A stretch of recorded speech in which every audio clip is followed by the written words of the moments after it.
मेरा क्रांतिकारी इस्तकबाल और जय भीम लाल सलाम। मेरा नाम सूरज कुमार है और मैं CSSS मास्टर्स सेकेंड ईयर का छात्र हूँ। साथियों, मैं अपनी बात वहीं से शुरू करूंगा जहां से जर्नी स्टार्ट हुई थी, जहां से मेरी JNU की जर्नी की शुरुआत हुई थी। रात उसके दिन की है जब हमारे सीनियर्स हमारे बैच को फ्रेशर्स में वेलकम कर रहे थे कन्वेंशन सेंटर में, और उस यूनिवर्सिटी में वेलकम कर रहे थे जो जाना जाता है अपने डेमोक्रेसी के लिए, जो जाना जाता है अपने वैचारिक फ्रीडम के लिए, जो जाना जाता है अपने इंक्लूसिविटी के लिए, अफोर्डेबिलिटी के लिए। उस वेलकम के दौर में हमें देखने को मिलता है कि यही अखिल भारतीय वायलेंस परिषद के गुंडे घुसते हैं, हमें मारते हैं, हमारी महिलाओं के साथ, हमारे फीमेल स्टूडेंट्स के साथ छेड़छाड़ करते हैं और 40 मिनट तक अगवा कर लेते हैं। आज जो ये वॉकआउट कर रहे, आज ये जो सामने हंस के बोल रहे हैं तुम्हारे हाथ को क्या हो, मैं उन्हें बताऊं, ये जो ढोल बजाने वाले हैकलर्स हैं जिनको EC ने ढोल से भी वंचित कर दिया, मैं उन ढोल वालों को 5 बजे तक हम गेट पे थे, 5 बजे तक ये यूनियन हमारे साथ थी, 5 बजे तक SSS की काउंसिल हमारे साथ थी और जो संघर्ष करती रही।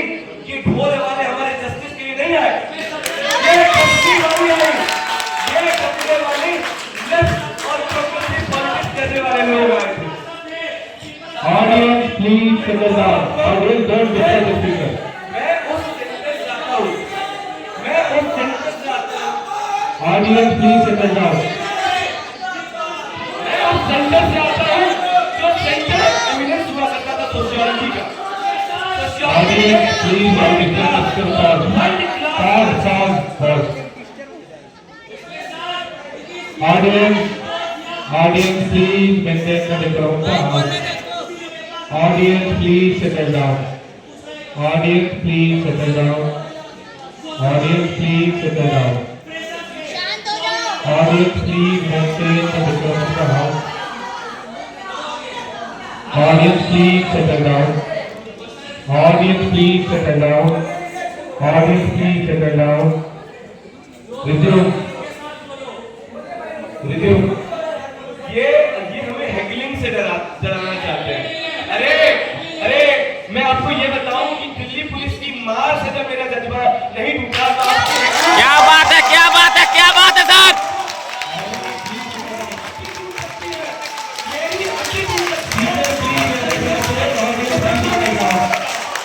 आप हमें हैगलिंग से डराएंगे, आप हमें इन्होंने अपनी से डराएंगे हमें।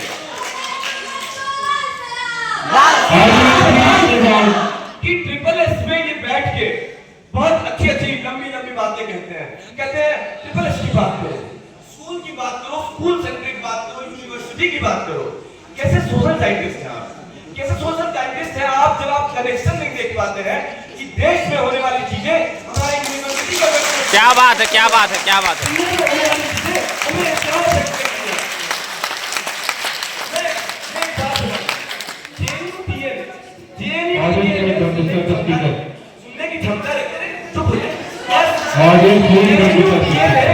कुछ महीने पहले एक रिपोर्ट निकाला था, JNUTA ने कुछ महीने पहले एक रिपोर्ट निकाला था, जिसमें 2017-18 के सत्र में 38 करोड़ का फंड मिलता था और 2024-25 में वो 19 करोड़ हो गया है। अगर आपको गणित आता है,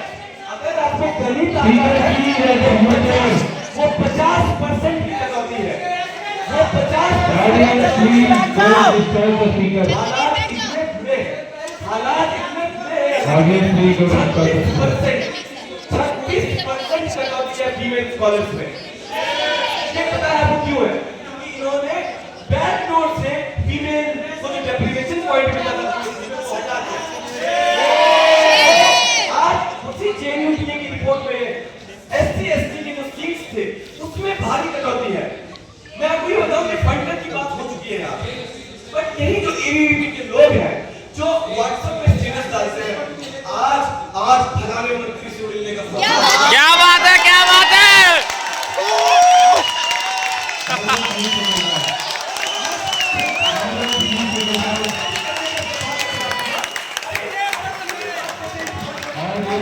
फलाने मंत्री से मिलने का सौभाग्य प्राप्त हुआ।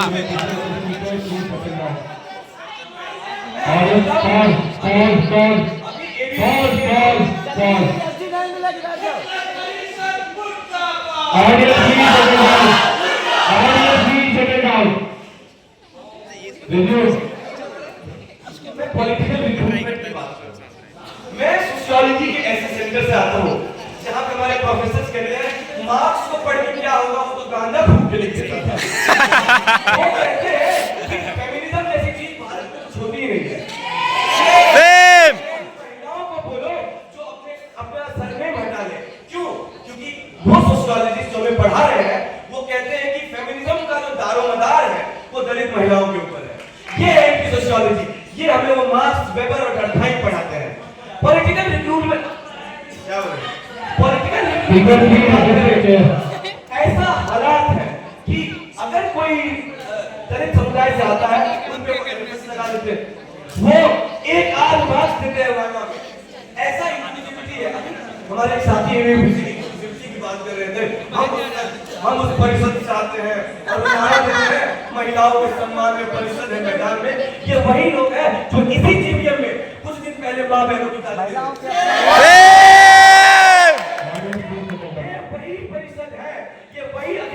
खुंदा परिषद है जो हमारी वाइस प्रेसिडेंट को कहता है तुम कोटा से आदमी, तुम्हारी बात करने की औकात क्या है। ये हमारे जनसंघ को बोलता है तुम नजीब को फिलिस्तीन और पाकिस्तान जाके ढूंढो। नजीब, वो नजीब जो 9 साल से गायब है, जो हमारे और आपके बीच के है। हमारे काउंसिलर को इसी स्टेज पे चढ़ के मारते हैं। मैं आपको बताऊं, जरा पढ़ाई लिखाई पास हो जाए, थोड़ा आप लोगों को समझ नहीं आएगा तो फिर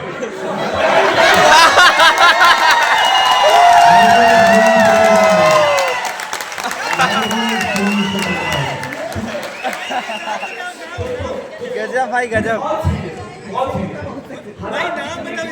Speaker please write up your speech with time and over. Speaker please write up your speech with time and over. Speaker please write up your speech with time and over. Speaker please write up your speech with time and over. Speaker please write up your speech with time and over. Speaker please write up your speech with time and over. Speaker please write up your speech with time and over. Speaker please write up your speech with time and over. Speaker please write up your speech with time and over. Speaker please write up your speech with time and over. Question time for Sunil Chopra ends now. Question time for Sunil Chopra ends now. Question time for Sunil Chopra ends now.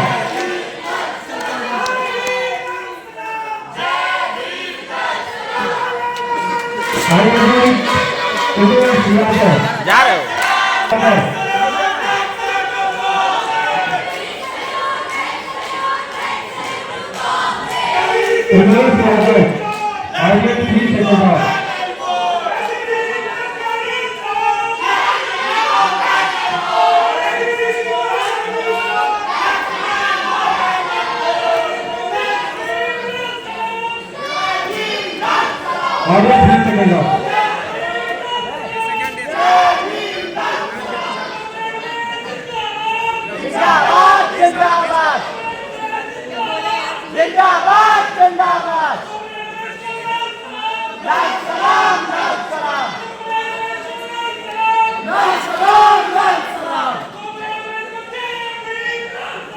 जय भीम लाल सलाम। सुरेश कुमार को Suresh Kumar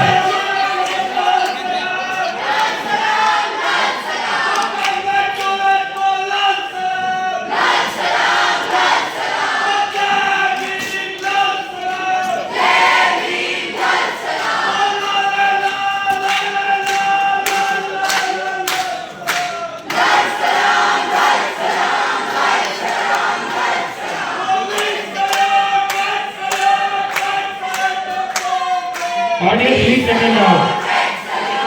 Audience please settle down. Audience please settle down.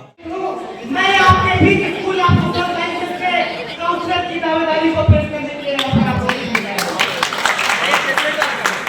दोस्तों, हम अपनी बात को शुरू करना चाहेंगे कि किस तरीके से आज फिलिस्तीन में वहां पर जो फिलिस्तीन में जो बच्चे हैं, जो महिलाएं हैं, उनका नरसंहार इजराइल कर रहा है।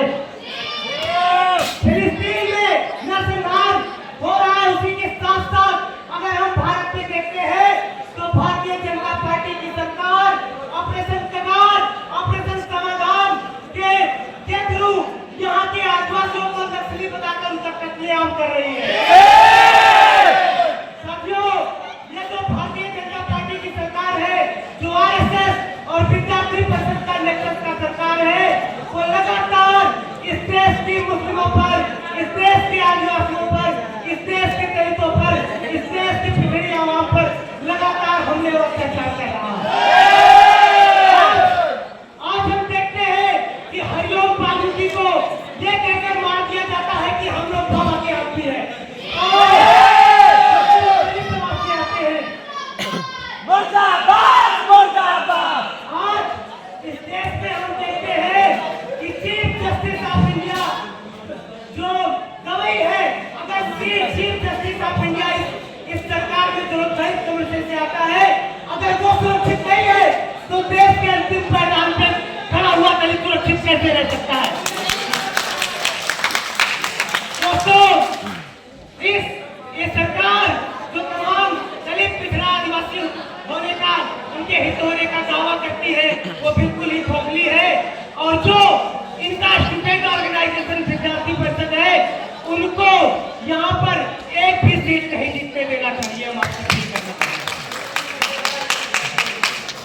दोस्तों, हम अगर इस सरकार में शिक्षा को लेकर हम देखते हैं कि सन 2000 में जब अटल बिहारी वाजपेयी की सरकार थी तो बिरला अंबानी रिपोर्ट को लाया जाता है और कहा जाता है कि शिक्षा को कारपोरेट के हाथ में भेज देना चाहिए ताकि जो गरीब तबके से आने वाले लोग हैं वो शिक्षा को हासिल ना कर सके। जो एजुकेशन इंस्टीट्यूशन एक रजिस्टर्स का माध्यम होते हैं, 2006 में निष्ठों के रिप्रेजेंटेशन को ला करके उसके रजिस्टर्स को कुचलने की कोशिश की जाती है। इसी चीज को आगे बढ़ाते हुए 2017 में हायर एजुकेशन फंडिंग एजेंसी लाई जाती है, जिसमें बोला जाता है कि जो इस यूनिवर्सिटीज होगी वो इकोनॉमिकली ऑटोनोमस होगी। इकोनॉमिकली अगर ऑटोनोमस होगी तो इस जो फीस होगा वो किसकी जेब से वसूला जाएगा? वो आम छात्रों से जेब से वसूला जाएगा जो गरीब है, वो शिक्षा से बाहर हो जाएगा।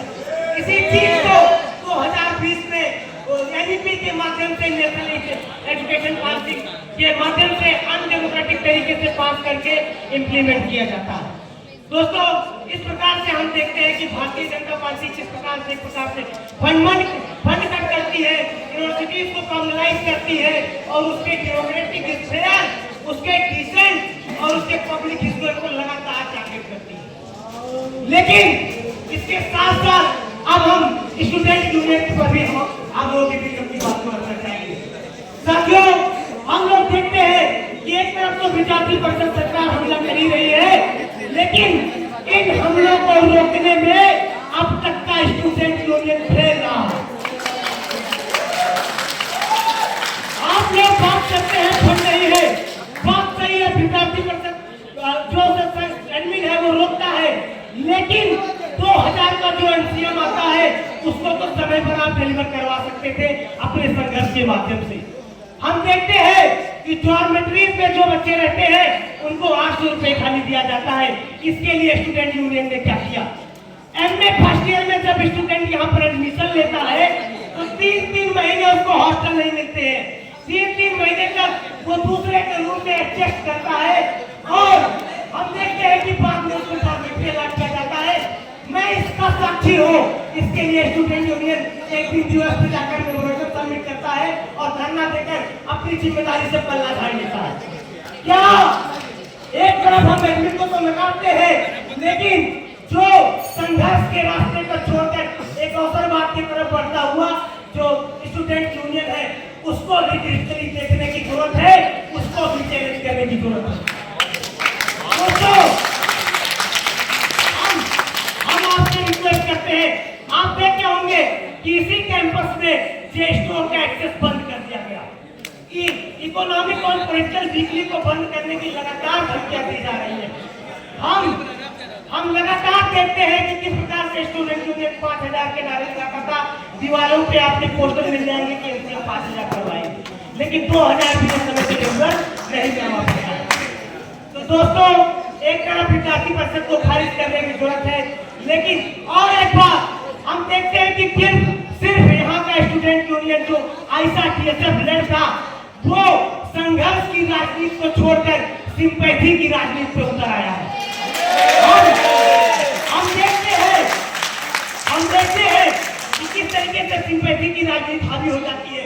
ये लोग अपनी वैचारिकी से समझौता करते हैं, फिलिस्तीन पर ये लोग विरोध करते हैं एक तरफ, लेकिन जब यह सेंटर आता है तो आईसा का वाइस प्रेसिडेंट आदित्य मिश्रा उसका मदद और बीएसएफ का सुनील जो बीएसएफ का प्रेसिडेंट है, वो अंदर से जाकर के वॉलंटियरिंग करता है और बाहर से इनका स्टूडेंट ऑर्गेनाइजेशन सेंटर का विरोध करता है। ये इनकी वैचारिक कमिटमेंट और देश की जनता को, जेएनयू के स्टूडेंट्स को धोखा है, जो लगातार उनको मिसलीड करते हैं और क्रांति के नाम पर जो है लगातार धोखा देते हैं। तो आज इस मंच से मैं आप लोगों से रिक्वेस्ट करता हूं कि जो लेफ्ट यूनियन जो वैचारिक समझौते की तरफ है, जो अवसरवादी और सिंपैथी की राजनीति की तरफ है, उसको खारिज करिए। और मैं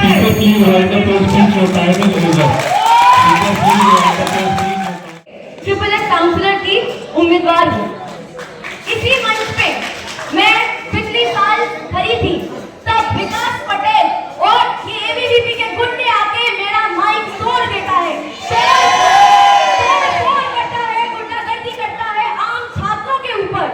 और इस बार भी 15 अक्टूबर वही चीज दोहराया गया, चोट पहुंचा मेरे जैसे आम छात्रों के ऊपर और चोट पहुंचा पूरे जेएनयू में पढ़ने वाले छात्रों के ऊपर, क्योंकि इन्हीं एबीवीपी बीजेपी एडमिन का नेक्सस एक संग्राम में बदल गया है जेएनयू में पढ़ाई को पढ़ने वाले छात्रों के लिए, क्योंकि 60% फंड कट जो है जर्नल सब्सक्रिप्शन में।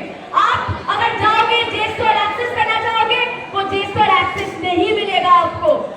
सीएसआरडी में पढ़ने वाले छात्र जब जाएंगे फील्ड वर्क के लिए तो उसको मना कर दिया जाएगा। फिर 76% फंड कट के एक्सक्यूज के ऊपर हवाला देते रहेंगे। 78% फंड कट का सेमिनार्स में, वर्कशॉप्स में, सीपीएस, सीएचएस सारे में रुके हुए हैं, कॉन्फ्रेंसेस, वर्कशॉप। और वही छात्र जब अपने रूम पे पढ़ने बैठेंगे, वो कुछ बेसिक कम्युनिटीज उनको नहीं मिलेगा, क्योंकि एमसीएम आज भी अटका हुआ है 2000 में और वो बच्चा भर नहीं पा रहा है अपना 4000 का मेस बिल, तो पढ़ेगा कैसे? ये है जेएनयू एसयू में जब जॉइंट सेक्रेटरी एबीवीपी से चुनकर आता है, वो एक भी सवाल नहीं कर पाता है अपने बीजेपी सरकार से कि क्यों 50% फंड कट हुआ है।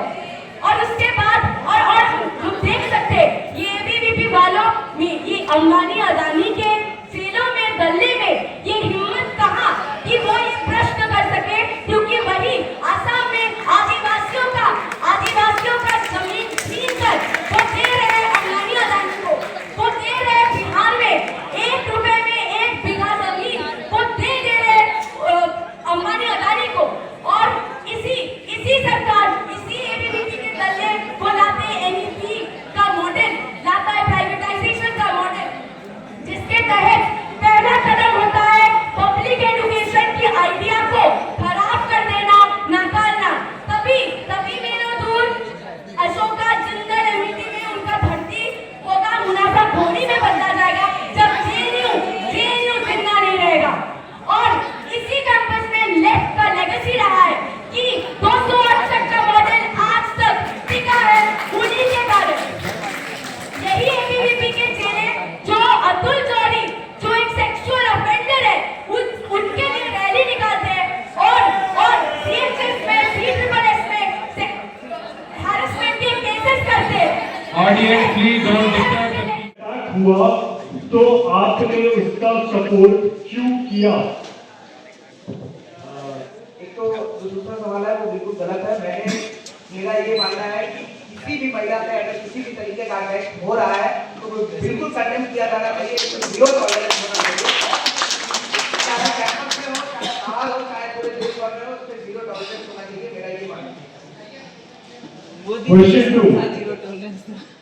क्वेश्चन टू आपसे मेरा और साथ ही साथ मैं ये सवाल पूछना चाहता हूँ कि एबीवीपी ने वुमेन सेफ्टी को लेकर कैंपस में क्या किया है?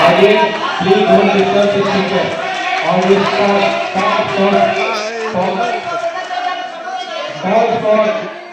Audience please don't disturb the speaker please pause कि जबकि कई साल से लेफ्ट पैनल इसी को बढ़ाने के नाम पर वोट मांगता आ रहा है लेकिन इसको बढ़ाया नहीं गया, क्या ये आपकी ऑर्गेनाइजेशन की नाकामी है? मैं एनसीएम के लिए आपको बताना चाहूंगा कि हमने 3 स्तर पर एनसीएम की लड़ाई लड़ी है। जब पहली बार इस जेएनयू के लेफ्ट साइड यूनियन से 800 से 2000 करवाया और हमारा पिछला यूनियन था उसी यूनियन ने यूजीसी तक मार्च करके उसे 2000 से 5000 तक करवाया। तो फिर जब हम वीसी से सवाल पूछते और वीसी ने माना उसे 2000 से 5000 तक किया जाएगा, लेकिन वो साथ में बोलते हैं कि हमारे पास फंड नहीं है। तो बताओ कौन फंड नहीं कर रहा है? शायद मोदी जी फंड नहीं दे रहे हैं हमें, क्योंकि यहाँ पे नेशनल कमेटी बनाते हैं ताकि फंड को कम किया जा सके। तो हम आपको विश्वास दिलाते हैं कि जब तक जेएनयू में लेफ्ट ट्रेड यूनियन रहेगा किसी की हिम्मत नहीं होगी तो एमसीएम को कम कर सके। और साथ में हम एमसीएम को कभी 2000 से 5000 नहीं करेंगे और लड़ते रहेंगे। क्वेश्चन नंबर 2, शायद आपको ये बात कितनी पता है कि नहीं कि भी हाई मूवमेंट एक योर टाइम स्टार्ट नाउ।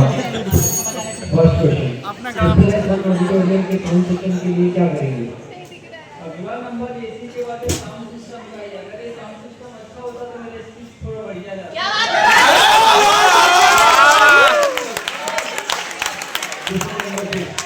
सीएसआरडी विभाग के लिए क्या प्लान है? चुप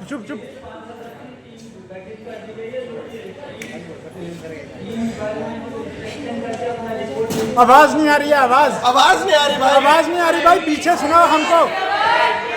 दोबारा बोला थोड़ा जोर से बोलिए। आशुतोष तुम बोलो।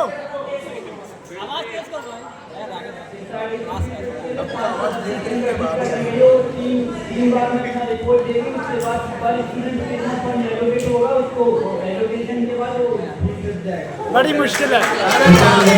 ठीक है Any position when VP Manisha was told by their member that she has no right to speak to them because she comes to reservation. यार वो हिंदी वाला भैया।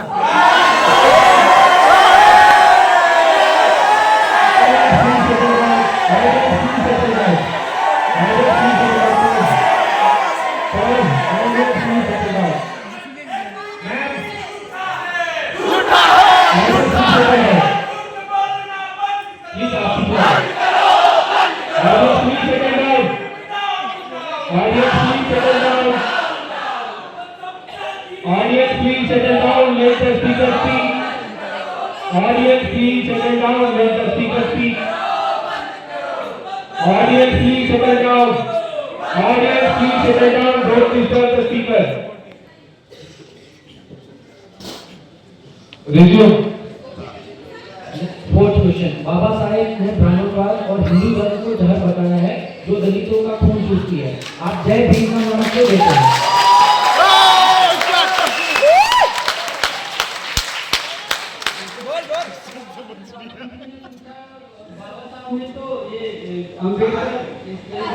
बोलने नहीं बोलने भूल जाइए।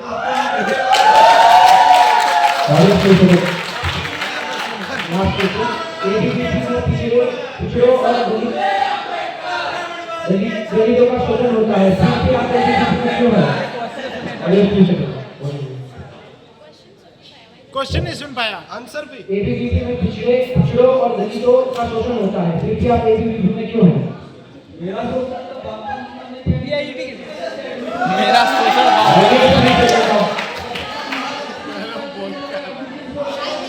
आशुतोष ऊंचा बोलो, आशुतोष ऊंचा बोलो।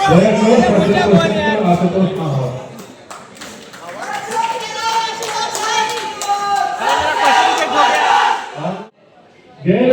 माध्यम से आने वाले बच्चों के साथ होने वाले भेदभाव, बुक न होना, एग्जाम में उनकी भाषा में उत्तर ना लिखने देना, पहले दिन से ही उन पर अंग्रेजी थोपी जाती है।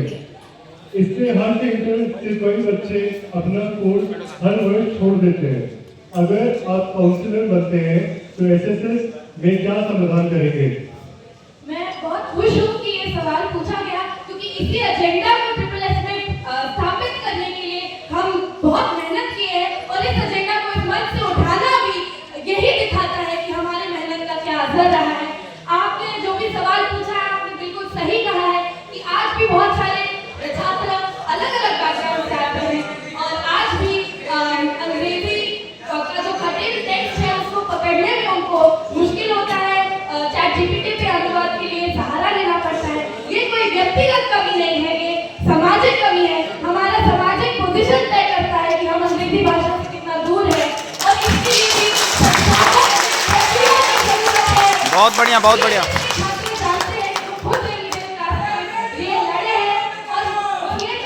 Audience, please settle down. Let the speaker speak. Pause. Audience, please settle down. Audience, please. Question 1. What is your stand on the illegal termination of a faculty at CPS? ये एडमिनिस्ट्रेटिव प्रोसेस का मामला है। इसमें अगर किसी के साथ भेदभाव हुआ है तो इसका हम खंडन करेंगे, लेकिन एडमिनिस्ट्रेशन का मामला है।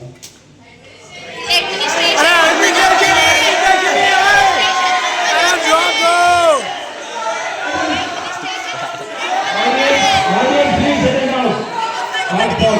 Audience, please settle down. Audience, please settle down. Audience, please settle down. Let the speaker speak. Audience, please settle down. Administration के साथ Pause. ऐसे ही Start. एडमिनिस्ट्रेशन के साथ चाय तो आप ही पीने जाते हैं ना? आपके जवाब दो यार, जवाब दो। अरे लॉजिकल रेखा गुप्ता के साथ